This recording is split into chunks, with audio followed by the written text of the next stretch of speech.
할렐루야, 살아계신 하나님께서 이 시간도 우리와 함께 하심을 믿습니다.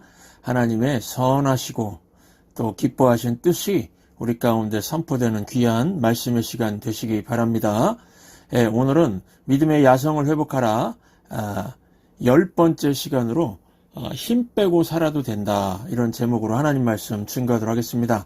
우리 말씀 묵상하기 전에 함께 인사 나누시겠습니다. 지난 한 주간 무더위 속에서 수고 많으셨습니다. 인사 나누시기 바랍니다. 지난 한 주간 무더위 속에서 수고 많으셨습니다.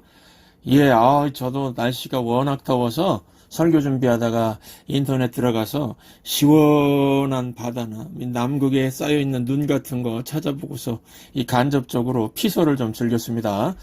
그러다가 제가 인체 냉동 서비스란 말이 눈에 확 들어와가지고 이 냉동 시원하겠다. 그래서 뭔가 궁금해서 한번 찾아봤습니다. 무더운 여름에 냉동고 같은 데 집어넣고 시원하게 해주는 서비스인가 했는데 그게 아니었습니다.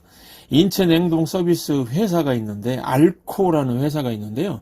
사람을 냉동인간으로 만들어서 200년 후에 깨어나게 하는 그런 서비스 회사였습니다.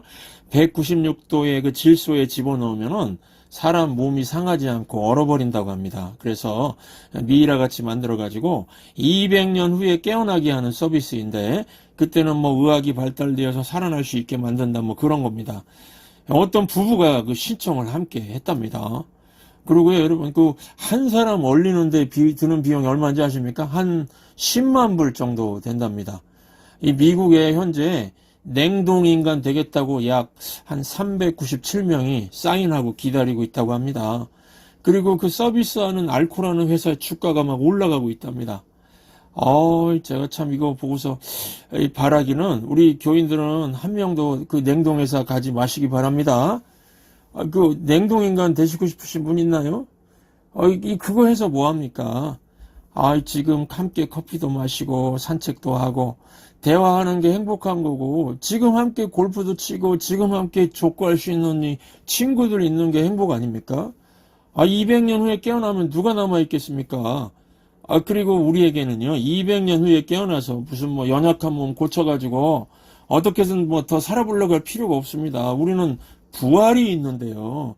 부활해서 영원한 천국 생활을 할 건데요. 200년 후에 깨어나서 굳이 이 땅에서 또 살고 싶으신가요? 엄마 뱃속의 아기가 9개월 그곳에 지내면 충분한 거죠? 더 있겠다고 버티면 아기한테 문제 생기는 겁니다. 이 땅에서 길어야 100년 살면 충분한 거 아닙니까? 여러분, 인생은 출장입니다. 본사에서 파견 보내가지고 할 일 마치면 본사로 돌아가야 됩니다. 하나님께서 이 땅에 우리 출장 보냈으면은 우리가 해야 할 몇 가지 일들입니다. 그거 하고 본사 어디입니까? 천국으로 돌아가야 되는 것입니다. 뭐가 좋다고 그냥 출장 연장해달라고 하겠습니까? 돌아가는 게 좋으시죠? 우리 옆에 분들한테 다시 한번 상기시켜 주시기 바랍니다. 인생은 출장입니다. 일 마치면 돌아가야 됩니다. 한번 해주십시오. 인생은 출장입니다. 일 마치면 돌아가야 됩니다. 여러분, 그런데 문제는요, 우리가 해야 할 일 잘 마쳐야 되는데 이 땅에서 그냥 사는데 방해꾼이 있고 우리를 공격하는 대적이 존재한다는 것입니다. 이들과 싸워 이겨야 임무를 완수할 수가 있다는 것입니다. 임무 잘 완수하고 본사인 천국으로 돌아가는 게 저와 여러분의 사명이라는 것입니다. 어떻게 이길 것인가? 이게 중요한 겁니다. 저는 여호수아서 5장을 통해서 이 승리의 비결을 좀 살펴보려고 합니다. 여호수아 5장에서 여호수아와 이스라엘 백성이 승리의 비결을 하나님께 배우고, 그리고 이제 6장부터 실전에 들어가는 걸 볼 수가 있습니다. 저와 여러분도 이걸 배운다면은 출장은 우리 인생에게 맡겨진 임무를 승리로 이끌 수 있을 것이고 영광스럽게 본사인 천국에 들어갈 수 있을 것이라고 확신합니다. 3주 동안 3번에 걸쳐서 이 여호수아서 5장을 좀 묵상하도록 하겠습니다. 오늘 한 가지만 살피겠는데요. 할례를 행하라 하시는 이 하나님 메시지를 찾아보도록 하겠습니다. 2절 함께 읽겠습니다. 그때 여호와께서 여호수아에게 이르시되 너는 부싯돌로 칼을 만들어 이스라엘 자손들에게 다시 할례를 행하라 하시매. 여러분, 할례가 무엇입니까? 할례, 그러면 자르는 예식인데요. 어딜 자르라고 명령하셨습니까? 이게 남자의 남자의 성기의 껍질을 자르라는 명령입니다. 제가 이 창세기 공부할 때마다 아주 이해하기 어려웠던 구절이 이 구절입니다. 아니 하나님 도대체 머리카락 그냥 자르라고 해도 될 텐데 왜 하필 남자의 그 민망한 부분을 자르라고 하셨습니까? 설교할 때도 참 설명하기 곤란합니다. 뭐 이런 생각들이 드는 겁니다. 아니 차라리 이마에 문신을 새기라고 하시면은 멀리서도 하나님의 백성인지 아닌지 금방 볼 수 있지 않습니까? 막 이러면서요. 제가 이 할례의 핵심 의미를 깨닫는데 시간이 많이 걸렸습니다. 그 중에서 두 가지만 오늘 말씀드립니다. 첫 번째, 여러분 이 할례의 의미는 하나님 백성의 구별된 자의식을 가지라는 겁니다. 여러분 만약에요 이마에 문신을 하면은 거울이 없으면은 자기 자신은 볼 수 없겠죠. 옛날에는 거울이 많이 없었으니까 내가 보기보다는 남이 볼 때가 더 많겠죠. 그러니까 자의식이 생기기 어렵다는 겁니다. 또 머리카락을 자르는 건 어떻습니까? 시간이 좀 지나면 머리카락이 다시 자라나죠. 하나님의 사람도 장발이고 이방인도 장발이면 구별이 쉽지 않겠죠. 그러니까 머리카락을 자른다고 해서 하나님 백성의 구별된 자의식을 갖기가 쉽지 않겠다는 거죠. 그런데 남자의 성기 껍질을 자르는 표식은 어떻습니까? 남자들은 하루에도 몇 번씩 생리적인 욕구 때문에 어딜 가지 않습니까? 그때마다 확인하는 거죠. 나는 하나님의 거룩한 백성이다. 순결한 백성이다. 여러분 특별히 저는 이것이 하나님의 백성들을 성적인 타락으로부터 지켜줬다고 생각합니다. 성적인 범죄의 유혹을 느낄 때마다 자기 몸의 한 부분을 통해서 너는 그럴 수 없는 존재야 라고 날마다 깨우쳐주는 그런 메시지가 있었다고 생각합니다. 여러분 이게 신약에 오면은 물세례 있죠. 세례. 이것도 똑같은 의미가 있습니다. 세상 사람들과 섞여 있으면은 내가 하나님 백성이라는 게 눈으로 보이지는 않지요. 하지만 항상 내가 예수 그리스도의 이름으로 세례받은 그 크리스천이라고 하는 자의식을 갖고 살아가라는 것입니다. 여러분 원래 진실하다, 거룩하다 이런 말은 누가 해줘야 될까요? 내가 스스로 하는 게 아니고 나를 바라보는 남이 해줘야 되는 거죠. 뭐 성경책 옆에 끼고 그냥 목소리 깔면서 뭐 할렐루야, 아유 주여, 아멘 뭐 이런다고 거룩한 게 아니고 남이 평가해줘야 하는 거죠. 당신은 간사하지 않군요, 정직하군요, 거룩하군요 이렇게요. 나와 함께 살고 있는 불신자들이 이렇게 말해줘야 진짜 아닙니까? 이거 오늘 말씀 보시면은 이스라엘이 이게 가나안 땅에 들어가기 전 하나님께서 그들에게 할례를 행하게 했습니다. 이유가 무엇일까요? 이스라엘 백성끼리만 있던 광야보다 하나님을 모르는 불신자들이 가득한 이 가나안에 들어가서 더 진실하고 더 정직하고 더 거룩해져야 한다는 것입니다. 이 신앙생활을 이상하게 하는 사람들 보면은 거꾸로 생각하는 것 같습니다. 어떤 사람들은 뭐 광야 같은 데 가가지고 거기서 살아야 된다고 거기가 현장이라고 착각하는 것 같습니다. 시도 때도 없이 뭐 기도원 가서 살고 도시를 떠나서 어디 수도원 가가지고 살고요. 여러분 이런 조용한 광야는 잠시 머무르면서 준비하고 무장하고 훈련하는 곳입니다. 우리의 일상은 가나안입니다. 가나안에 들어가서 싸움을 벌여야 됩니다. 더럽고 힘들고 치열해도 가나안으로 가야 합니다. 직장 생활하다가 너무 힘들다 그러면서 신학교 가겠다는 사람이 있다면 저는 도시락 싸가지고 쫓아다니면서 말릴 겁니다. 왜 그렇습니까? 우군만 있는 내 편만 있는 신학교보다 험난함이 있는 직장이 더 치열한 영적 싸움터이기 때문입니다. 직장이 가나안입니다. 의사를 하다가 목사가 되겠다는 사람이 있다면 저는 말릴 겁니다. 환자 앞에 서 있고 불신자 앞에 서 있는 그곳이 가나안이죠. 우리가 사는 곳이 가나안입니다. 이 곳에서 하나님 백성의 구별된 자의식 갖고 사는 것입니다. 여러분 우리 크리스천의 성공이 무엇입니까? 우리 성공은요, 돈 많이 벌고 세상에서 큰 명예를 얻고 출세하는 게 아닙니다. 우리의 성공은 성결을 유지하는 겁니다. 할례받은 하나님 백성의 자의식을 잃지 않고 사는 게 성공입니다. 왜 그러냐면요, 우리가 이것만 유지하면은 하나님이 우리보다 먼저 가서 일하시기 때문입니다.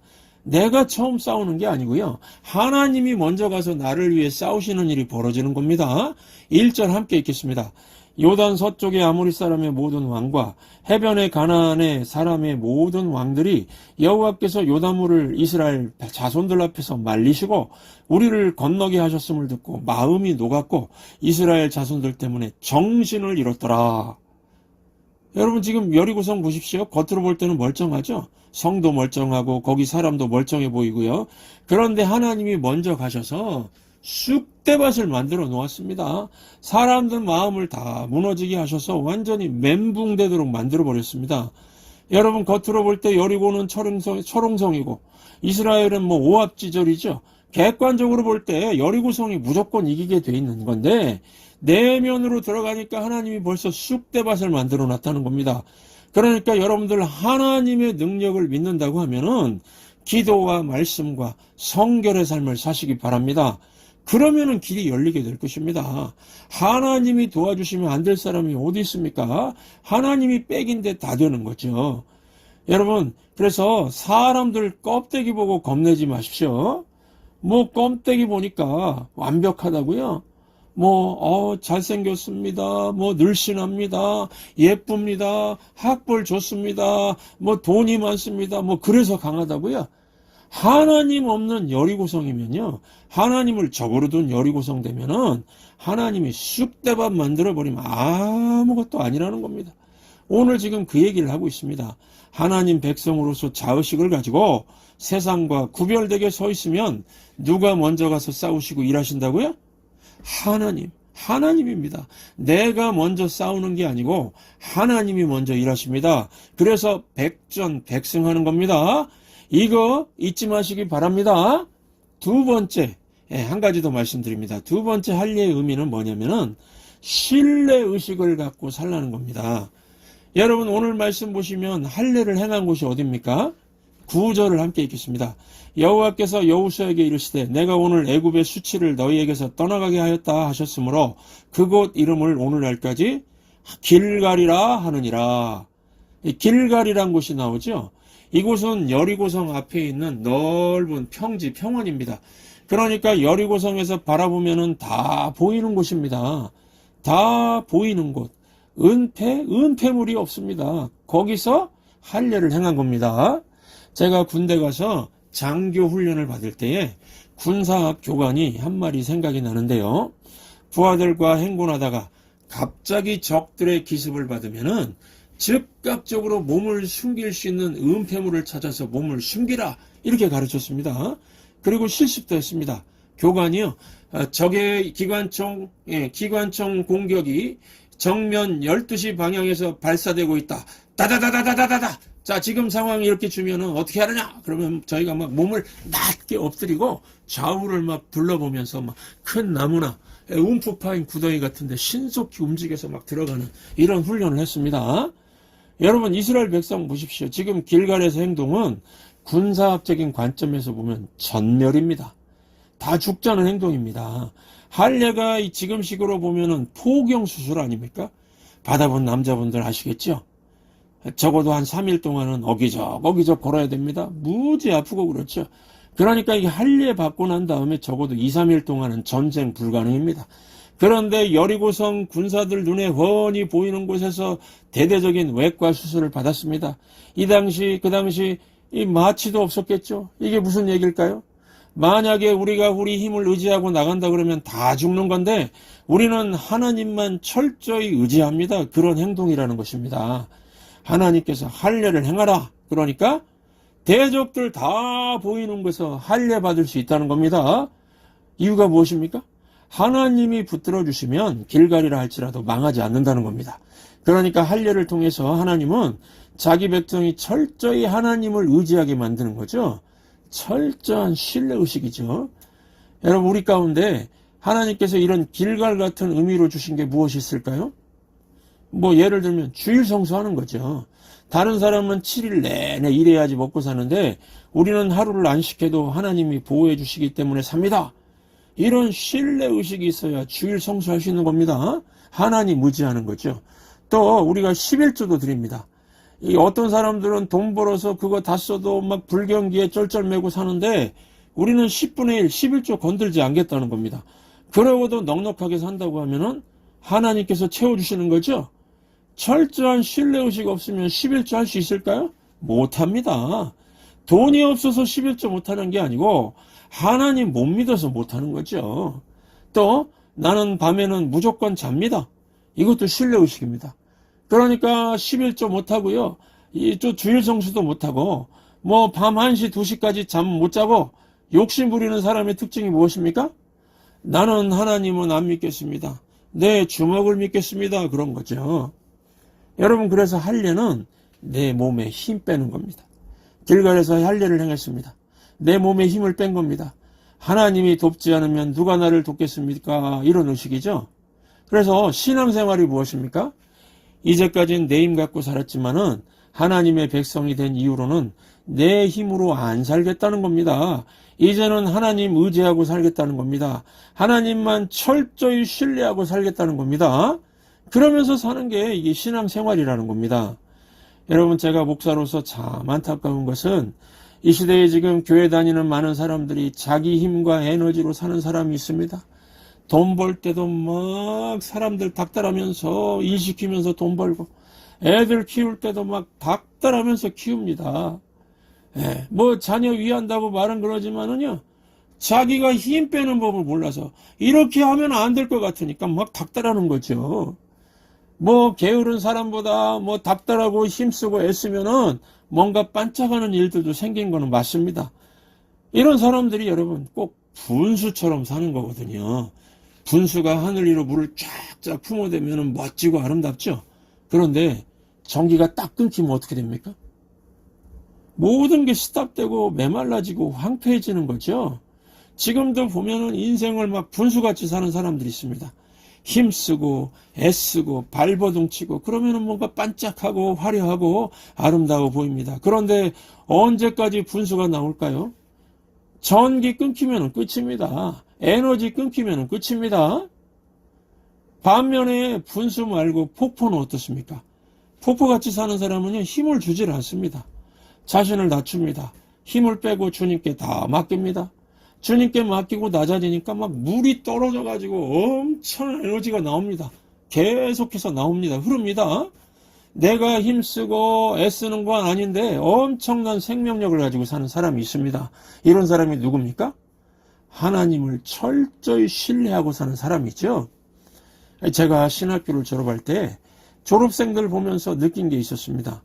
어떤 전도사는요, 막 여기저기 이력서 내면서 자기 힘으로 막 좋은 사역지 구해보겠다고 전화하고 누구 만나고 힘쓰고 애쓰는 걸 봤습니다. 그런데 그렇게 안 되더라고요. 제가 그걸 보면서 드는 생각이, 아니 지금 저 친구 신학교 졸업한 건 맞아? 이런 생각이 들었습니다. 아니 주의 종이 되겠다고 하는 사람이 주님이 발령 내릴 때까지는 우직하게 뭐 죽으면 죽으리라 그러면서 자기 자리에서 기도하면서 기다려야 될 거 아닙니까? 실제로요, 하나님 철저히 신뢰하고 때를 기다리는 사람은 하나님께서 어느 순간에 길을 열어서 막 쭉쭉 인도하시는 걸 봤습니다. 여러분, 인생은 내가 힘쓴다고 되는 게 아니고 하나님이 허락하셔야 되는 겁니다. 우주가 굉장히 크다고 그러죠. 이 태양계도 크죠. 우주선 타고 태양계에 벗어나는데 태양계 끝자락 도달하는데 뭐 한 300년 걸린다고 합니다. 태양계가 그렇게 큽니다. 여러분, 우리 눈에 그 반짝반짝 빛나게 보이는 것들 있죠? 그게 다 태양계 그런 겁니다. 그런 게 한 200만 개 모여야 은하계 하나랍니다. 그리고 이 천문학자들을 발견한 은하계 개수가 한 2천만 개 정도 된답니다, 우주에. 야, 여러분, 이렇게 큰 하나님께서 이거를 만드시고 주관하고 계시지 않습니까? 그 크신 하나님이 누구십니까? 그 크신 하나님이 나의 하나님이고 내 영혼의 아버지시고 나를 지켜주는 분이십니다. 우리는요, 이 우주 안에서 한 점도 아니고 막 먼지도 안 되는 존재입니다. 우리의 힘과 에너지요? 이거 별것도 아닙니다.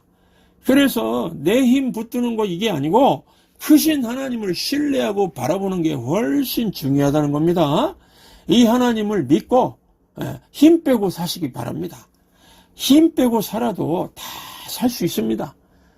우주 안에서 우리는 뭐 점도 아니고 먼지도 아닌 그만큼 작은 존재 아닙니까? 우리가 힘 빼도 아무 문제 없습니다. 우리는 막 불안하고 걱정된다고 막 호들갑 떨고 그래도 큰 산 같은 주님은 여전히 우리를 붙들고 계십니다. 우리 눈에 그냥 뭐 안개가 껴가지고 안 보일 뿐이지요. 예, 뭐 의심의 안개, 근심의 먹구름, 이런 게 문제죠. 이런 게. 그래서 우리가 이 안개 제거하려고 오늘도 예배드리고 있는 겁니다. 안개가 날 가리워서 내 믿음 흔들리게 할 때에 나 주님께 나아가네. 이 예배죠. 주님은 산 같아서 여전히 그 자리에 계셔서 눈을 들면 보이리라. 날 위한 그 사랑. 나를 사랑하시는 주님입니다. 이거 깨닫기 위해서 예배드리는 겁니다. 오늘 이 예배를 통해서 연약한 내가 크신 하나님을 바라봅니다. 여전히 그 자리에 계시는 주를 바라봅니다. 이런 믿음의 고백이 흘러나오시기를 바랍니다.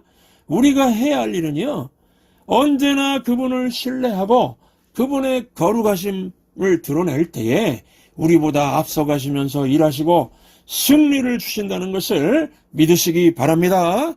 안개가 날 가리워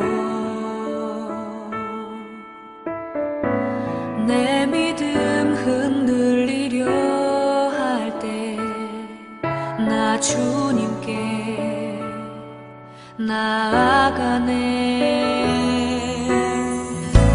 주님은 산 같아서 여전히 그 자리에 계셔 눈을 들면 보이리라 날 위한 그 사랑. 주는 나의 꿈이시며 주의 계획 영원하시네. 주의 위엄 앞에 믿음으로 순종해 예배드리리. 주님께서 날 이끄시며 주가 항상 함께 하시네. 주의 사랑 안에 믿음으로 순종해 예배드리리. 영원히 주님은 산 같아서